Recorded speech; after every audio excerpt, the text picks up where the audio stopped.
வட மாநில இளைஞரிடம் வடக்கு மண்டல ஐஜி அஷ்ராகார் நேரில் விசாரணை நடத்தி வருகிறார். அண்மை செய்தியை பார்த்து வருகிறோம். சிறுமி வன்கொடுமை வழக்கில் வட மாநில இளைஞர் கைதான நிலையில் காவல் நிலையத்தை பொதுமக்கள் முற்றுகையிட்டிருக்கின்றனர். திருவள்ளூரில் நடந்து சென்ற சிறுமியை தூக்கிச் சென்று வன்கொடுமை செய்த வட மாநில இளைஞர் கைது செய்யப்பட்டிருக்கிறார். ஆந்திராவில் கைது செய்யப்பட்ட அவர் கவரைப்பேட்டை காவல் நிலையம் அழைத்து வந்து அவரிடம் தற்போது விசாரணை நடைபெற்று வருகிறது. கூடுதல் விவரங்களை செய்தியாளர் ஸ்ரீதரிடம் கேட்கலாம். ஸ்ரீதர், கூடுதல் விவரங்களை பதிவு செய்யுங்க.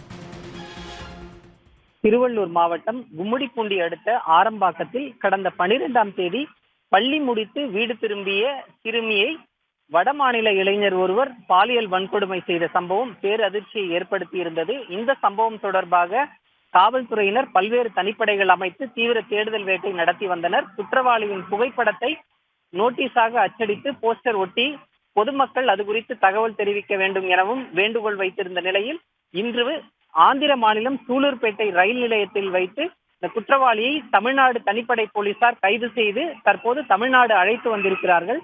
அழைத்து வந்த இந்த வடமாநில இளைஞரை கவரைப்பேட்டை காவல் நிலையத்தில் வைத்து வடக்கு மண்டல ஐஜி அஷ்ராகார், காஞ்சிபுரம் சரக டிஐஜி தேவராணி ஆகியோர் தற்போது தீவிர விசாரணை நடத்தி வருகிறார்கள். இந்த குற்றவாளி தான் இந்த சம்பவத்தில் ஈடுபட்ட நபரா உள்ளிட்ட பல்வேறு விசாரணைகளை தற்போது வடக்கு மண்டல ஐஜியே நேரடியாக இந்த விசாரணையை செய்து வருகிறார். விசாரணையின் முடிவில் குற்றவாளியின் உறுதித்தன்மை உறுதி செய்யப்பட்டு நீதிமன்றத்தில் ஆஜர்படுத்த நடவடிக்கை எடுக்கப்படும் என தெரிவிக்கப்பட்டுள்ளது. இதனிடையே குற்றவாளியை தங்களிடம் காண்பிக்க வேண்டும், ஒப்படைக்க வேண்டும் என கூறி பாதிக்கப்பட்ட சிறுமியின் உறவினர்கள், பொதுமக்கள் ஆரம்பாக்கம் காவல் நிலையத்தை முற்றுகையிட்டதாலும் ஒரு பரபரப்பு நிலவியது.